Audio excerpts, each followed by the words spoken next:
দর্শক আসসালামু আলাইকুম। আমি ডাক্তার আহমেদ নাজমুল আনা। আমি শিশু কিশোর নবজাতক এবং শিশু হৃদরোগ বিশেষজ্ঞ। বরাবরের মতো আপনাদের সবাইকে স্বাগতম জানাচ্ছি। দর্শক, এমন কিছু খাবার যেগুলো আমাদের ব্রেন ডেভেলপমেন্ট করবে, আমাদের ইমিউনিটি ডেভেলপ করবে, ওয়েট বাড়াবে, হাইট বাড়াবে, আমাদের সবারই চাহিদা থাকে যে এরকম কিছু স্যার এমন কিছু খাবারের কথা বলুন আমাদের সর্বাঙ্গীন যে উন্নতি তার জন্য কাজ করবে। তো আজকে আমি সেই কয়েকটি খাবারের ব্যাপারে আপনাদের কাছে হাইলাইট করব, যেটা একই সঙ্গে আমাদের ব্রেন, হাইট, ওয়েট এবং সর্বোপরি আমাদের রোগ প্রতিরোধ ক্ষমতা বা ইমিউনিটি বাড়াতে সাহায্য করবে।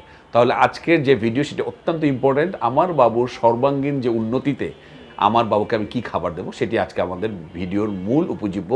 আশা করছি আপনাদের ভিডিওটি অত্যন্ত ইনফরমেটিভ হবে। আশা করছি পুরো ভিডিওটি দেখবেন এবং প্রয়োজনে অন্যদেরকে শেয়ার করবেন। তো আমরা যখন এই তালিকায় প্রথম খাবারটির কথা বলবো, যেটির ব্যাপারে আমি সবসময় আপনাদের কাছে মনে করে দিচ্ছি, ডিম। এবং এই ডিম আপনারা জানেন আমি সবসময় আপনাদেরকে বিভিন্ন সময় বিভিন্ন ভিডিওতে আমি ডিম খাওয়ানোর কথা আপনাদের বাবুকে বলেছি।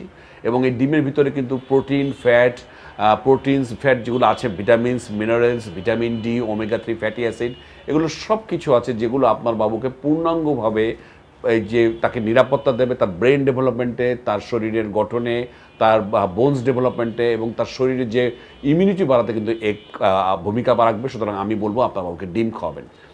এই তালিকায় আমরা যেটি দ্বিতীয় কথা বলি, আমি সবসময় বলি যে দেশি যে ঘি, আমি আপনার বাবুকে ঘি দেওয়ার কথা বলবো সবসময়। অনেকে বলেন যে স্যার আমার বাবু তো ওজন বাড়ছে না। যাদের ওজন নিয়ে প্রবলেম হচ্ছে যে সমস্ত বাবুদের আমি বলবো তাদেরকে আপনারা ঘি দেবেন।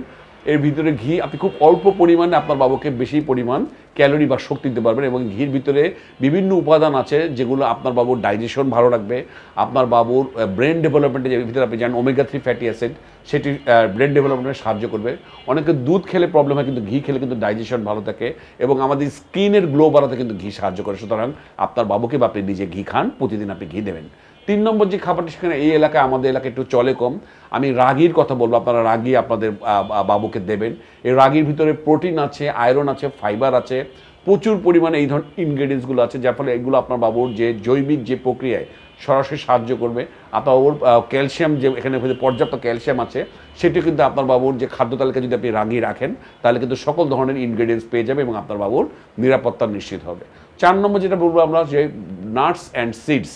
আমি বলবো যে আপনার বাবুকে যে ওয়ালনাটস বা আখরোট আমি সবসময় বলি দেবেন। এর ভিতরে ওমেগা 3 ফ্যাটি অ্যাসিড আছে যেটা আমাদের ব্রেন ডেভেলপমেন্টে সাহায্য করে।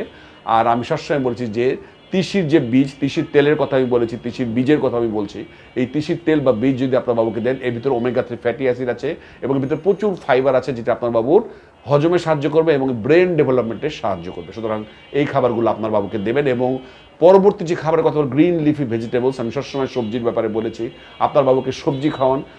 ম্যাক্সিমাম বাবুরা এখন আমরা দেখেছি সবজি খেতে চায় না। প্লিজ ছোটোবেলা থেকেই আপনি সবজি দিয়ে তাকে শুরু করুন এবং সবজি যদি একবার সে খাবার শিখে যায় তার সারা জীবনের নিরাপত্তা নিশ্চিত হবে।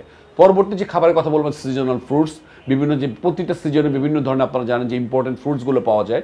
আপনার বাবুকে প্রতিদিন আমি বলবো ভেজিটেবলস খাওয়াবেন এবং ফ্রুটস খাওয়াবেন। ফ্রুটসগুলো আপনি ঘুরিয়ে ঘুরিয়ে খাওয়াবেন। আজকে যদি কমলা দেন, কালকে কলা দিলেন, পরশু দিন আপেল দিলেন, এভাবে ঘুরিয়ে ঘুরিয়ে আপনি দেবেন। কিউই ফলের কথা আমি বলেছি। এবং এরপরে যেটা বলবো আমি, পনির। ঘরে তৈরি পনির হলে সবচেয়ে ভালো হয় যদি আপনি ঘরে তৈরি পনির দিতে পারেন। এবং এই পনির কিন্তু আপনার শরীরে ক্যালোরি ডিমান্ড পূরণ করবে এবং আপনার ওর হজমে এবং রুচির বৈচিত্র্য আনতে সাহায্য করবে। এই তালিকায় যেটা আমি খুবই মনে করে চাই যে সুইট পটেটো। আপনারা জানেন যে বাবুরা ন্যাচারালি আমরা একটু মিষ্টি জিনিস খেতে পছন্দ করে। আমরা তো ন্যাচারাল যে সুগার আমরা দিতে মানা করি, যে আর্টিফিশিয়াল যে সুগার, আপনি তার বদলে মিষ্টি আলু দিতে পারেন। মিষ্টি আলু খেতে তার মিষ্টিও লাগবে, তার মজাও লাগবে। ভিতরে প্রোটিন, ফাইবার আছে যেটা হজমে সাহায্য করবে।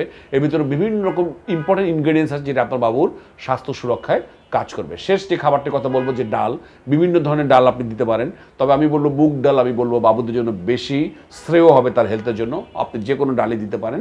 সুতরাং এগুলো যে আপনি জানেন ডালে প্রচুর পরিমাণে প্রোটিন আছে এবং প্রোটিন আপনি জানেন আমাদের শরীরের বিল্ডিং ব্লকস, আমাদের শরীরের গঠনে কিন্তু প্রোটিন মারাত্মক রকম ইম্পর্টেন্ট ভূমিকা পালন করে। তো দর্শক, আমি যে খাবারগুলোর কথা বললাম সেই খাবারগুলো আমাদের ব্রেইন ডেভেলপমেন্টে, আমাদের উচ্চতা বৃদ্ধিতে, আমাদের ওয়েট বৃদ্ধিতে এবং সর্বোপরি আমাদের ইমিউনিটি বা রোগ প্রতিরোধ ক্ষমতা বাড়াতে সাহায্য করে। আপনার বাবুকে অবশ্যই কয়টি খাবার আপনার খাদ্য তালিকায় প্রতিদিন ঘুরিয়ে ফিরিয়ে রাখুন। আজ এ পর্যন্তই। পরবর্তী নতুন কোনো টপিক নিয়ে আবারও হাজির হব। সেই পর্যন্ত বরাবরের মতোই আল্লাহ হাফেজ।